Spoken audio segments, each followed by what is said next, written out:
जय श्री राम मित्रों, आज हम बात करेंगे कि अगर हम जाने या अनजाने में कोई मन्नत मांग लेते हैं या कोई भी किसी भी प्रोग्राम की जो प्रभु से नाता रखती है और उसकी हम पर्ची कटवा लेते हैं, लेकिन बाद में हम देना भूल जाते हैं, तो हमें क्या करना चाहिए। लोगों को काफ़ी वहम है कि मान लीजिए कि किसी ने 1100 की पर्ची कटवाई, लेकिन उसने बोला कि अभी इस वक्त उसके पास वो 1100 नहीं है, 1-2 दिन में दे देगा। हम लोग पर्ची कटवा के हम भूल जाते हैं, तो इसका मतलब ये नहीं है कि भगवान हमारा कोई नुकसान करेगा। लोगों के दिमाग में ये बहुत ही बड़ा भ्रम है कि अगर हमने 1100 की पर्ची कटवा ली और हम भूल गए तो हमारे साथ ऐसा हो गया या वैसा हो गया। क्या आपको लगता है कि जो हमारा प्रभु, यानी कि जो हमारा कई वर्षों से, कई जन्मों से हमारा बाप है, यानी एक पिता समान है, वो हमारा नुकसान करेंगे? ऐसा कुछ नहीं होता। हाँ, अगर आपने 1100 की पर्ची कटवाई है और आप देने में भूल गए हैं, कोई बात नहीं, कोई ना कोई उससे संबंधित कभी ना कभी कोई जागरण होगा या दोबारा अगले साल वो दोबारा आएगा, तो आप उसको उस समय दे सकते हैं।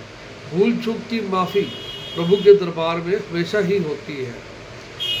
अगर आपने जागरण की मन्नत मांग ली है लेकिन आप उसको भूल गए हैं या आपकी परिस्थितियाँ अलाउ नहीं कर रही, तो इसका मतलब ये नहीं है कि प्रभु आपको दंडित करेंगे। 4 साल, 5 साल, 6 साल तक अगर आप नहीं करवा पा रहे, तो इसमें कोई मुश्किल वाली बात नहीं है, लेकिन आप अपना कर्तव्य जल्द से जल्द पूरा करने की कोशिश करें। मान लीजिए कि आपने जागरण की मन्नत मांगी है और आपने उसको 10 साल तक नहीं करवाया, तो आप उसको 11वें साल तक करवा दीजिए, 12वें साल तक करवा दीजिए। इसमें कोई परेशानी वाली बात नहीं है, क्योंकि प्रभु हमारे से उसके बदले में कोई ब्याज नहीं मांगता। जैसे कि आपने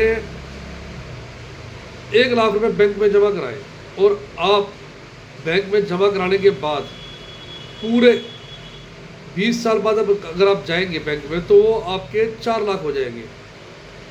लेकिन अगर हम विपरीत, अगर हम जगराते की मन्नत मांगते हैं और हम उसको 20 साल बाद भी करते हैं, तो प्रभु सिर्फ एक बार भी हमसे कहेगा कि मेरा जागरण करवा दो, वो 4 जागरण नहीं मांगेगा। तो इसका मतलब हमारा प्रभु बहुत ही दयालु, बहुत ही दयावान है, वो कोई भी भ्रम नहीं फैलाता। तो आप लोग भी किसी भी भ्रम जाल में ना फंसे। हाँ, अगर आपने मन्नत मांगी है तो बस यही आपसे विनती है कि आप उसको जल्दी से जल्दी पूरा कीजिए। जैसे कि आप कोई कर्जा लेते हैं और उस कर्जे को अगर आप सही समय पे चुकाएंगे तो आपको दोबारा कर्जा मिलेगा। उसी प्रकार प्रभु की अगर आप कोई मन्नत मांगते हैं तो आप सही समय पे देंगे तो दोबारा आपकी जल्दी सुनवाई होगी। नहीं देंगे तो प्रभु भी थोड़ा टाइम लेंगे ना। तो आप लोग किसी भी भ्रम जाल में ना फंसे, प्रभु से जुड़े